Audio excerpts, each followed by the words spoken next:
therefore limit the ability of people to visit other people's homes. 3 more areas in Wales, Neath, Port Talbot, Torfaen and the Vale of Glamorgan, have this evening joined the list of those facing tougher rules. People can't meet other households anywhere indoors and aren't able to enter or leave the areas without good reason. There are several parts of the north of England now covered by restrictions. The highest case numbers, according to latest data, are in Burnley, with 270 per 100,000 population, Knowsley with 265, Liverpool with 252 and Newcastle with 246 per 100,000. London's highest infection rates are a lot lower, with Redbridge at 68 and Barking and Dagenham with 58 per 100,000. London councils have now been designated areas of concern on a watch list drawn up by public health officials. But some council leaders feel that the published infection numbers understate the true position.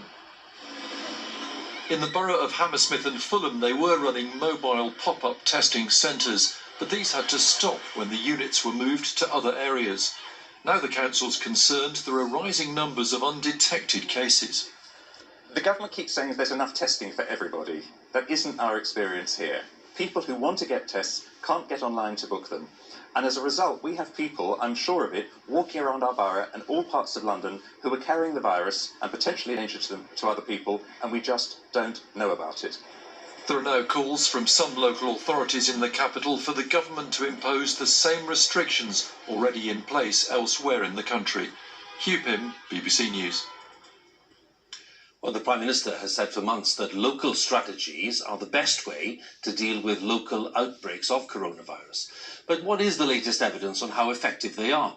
Our medical editor, Fergus Walsh, has been examining how well the strategy has worked so far since the pandemic took hold. At first glance, life may look back to normal in Leicester, but people here haven't been able to meet inside each other's homes since March, unless they're part of a support bubble.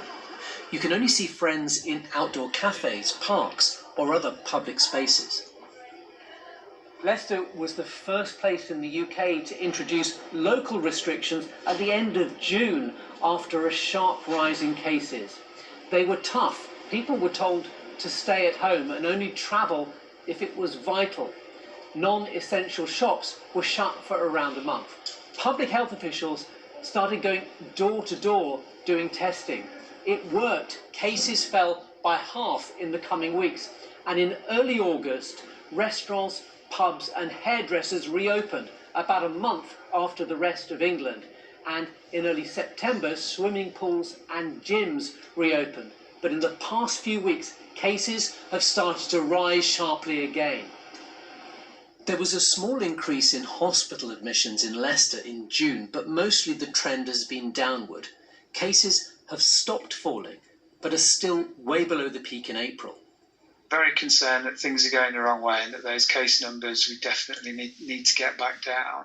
I think to some extent pleased at the moment that we're still not seeing that result in hospital admissions, but fearful that that's going to come. And I think that's the key bit for me, is how do we protect those that are most vulnerable to admissions. Caerphilly was the first local authority in Wales to be placed under extra measures from the 8th of September. People can't enter or leave the county without a reasonable excuse and can't meet friends indoors. Early indications are the restrictions are working, with cases falling sharply. Across the UK, at least 16 million people are subject to extra restrictions. That's just under 1 in 4 of the total population. The UK restrictions are not yet as drastic as those taken in France's second city, Marseille. All restaurants and bars were ordered to close at the weekend, following a surge in cases and hospital admissions. Businesses say it's a catastrophe. The dilemma there and here is how to control COVID without wrecking the economy. Fergus Walsh, BBC News. With me is Hugh Pym, our health editor. Some very big questions tonight, Hugh, in 2 areas. We're talking about a local strategy, such as in the northeast of England, and a question about whether that kind of thing could be imposed elsewhere. And then we're talking about more widespread strategies, such as the curfew on bars at 10 p.m, and whether that's actually working. Now, can you shed light on those for us? Well, Hugh, there are many threads to this. There are the debates on local restrictions with these big moves in the northeast of England, barring any form of household contact in any indoor venue. That is now being looked at as a possibility for the northwest of England, with a particular focus on Merseyside. And as we've heard, you've got council leaders calling for more restrictions in their areas. I'm told with London, despite calls for intervention there, nothing probably will happen in the days ahead. The government at Westminster will look for more data. Then you've got the national issue of the curfew on pubs, bars and restaurants at 10 p.m, the scenes at the weekend of people gathering in crowds outside. The Mayor of Greater Manchester, Andy Burnham, now says he doesn't think that's working on its own. It needs a 9 p.m. bar on the sale of alcohol in off licences. The government, though, has said, certainly for England, that it won't be further reviewed. And of course, at Westminster, there's a debate about the extent to which the state should be intervening in people's lives. But wherever that debate goes, we've certainly seen today there are a lot more interventions and measures being put into place. Hugh, once again, many